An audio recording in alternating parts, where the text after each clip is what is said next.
Hi అండి. ఈరోజు chicken curry కట్టెల పొయ్యి మీద చేస్తున్నా. మిరియాలు, చెక్క, లవంగ మెత్తగా దంచుకోవాలి. చేద్దామని ప్రిపేర్ చేస్తున్నా. ఇది మెత్తగా అయినాక కొబ్బరి ఇది కూడా మెత్తగా దంచుకోవాలి.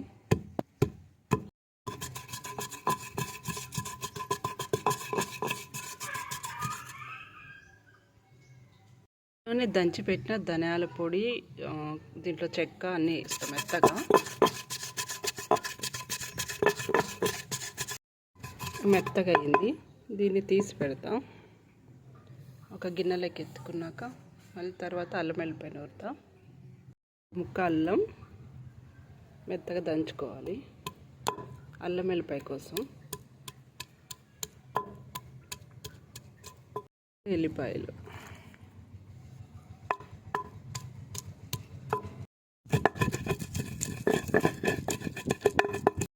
అల్లం వెల్లిపాయ రోట్లో నూరితే ఎంత మెత్తగా అయిందో దీన్ని కూడా తీసి పక్కన పెట్టుకుంటాం. ఇప్పుడు కట్టెల పొయ్యి వెలిగించాను. ఆయిల్ వేసుకొని తరిగి పెట్టుకున్న ఆనియన్స్ వేయాలి. అట్లే 2 పచ్చిమిర్చి వేసా. అవి బాగా ఫ్రై చేయాలి. తర్వాత పసుపు వేసాను. తర్వాత అల్లం వెల్లిపాయ వేసి బాగా కలుపుతాను. అల్లం వెల్లిపాయ వేగాలి బాగా. తర్వాత నేను చికెన్ తెచ్చి మంచిగా కడిగి ఉప్పు, కారం, అల్లం వెల్లిపాయ అన్నీ వేసి కలిపి పెట్టిన, మ్యాగ్నేట్ చేసి పెట్టాను. ఈ అల్లం వెల్లిపాయ ఇది వేగినాక అది వేస్తాను. ఇదిగోండి చికెన్ మీడియం సైజ్ కట్ చేయించాను.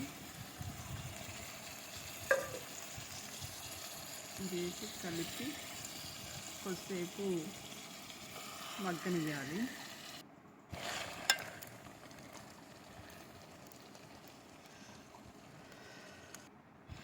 తర్వాత కొంచెం కరివేపాకు వేసాను.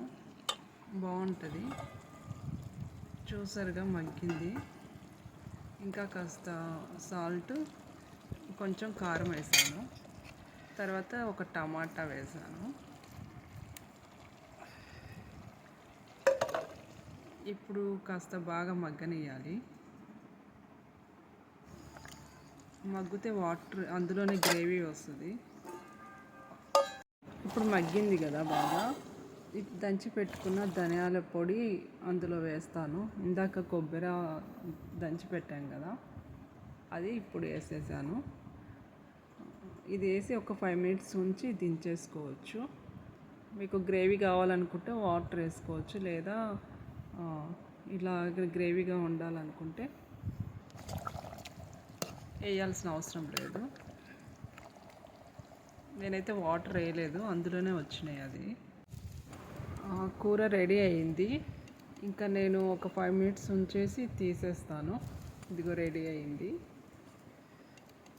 చికెన్ కర్రీ కట్టెల పొయ్యి మీద. ఏ కర్రీ అయినా గ్యాస్ మీద టేస్ట్ వేరే ఉంటుంది, కట్టెల పొయ్యి మీద చేస్తే టేస్ట్ వేరే ఉంటుంది. చాలా బాగుంటుంది. మీకు నచ్చితే సబ్స్క్రైబ్ చేయండి ప్లీజ్.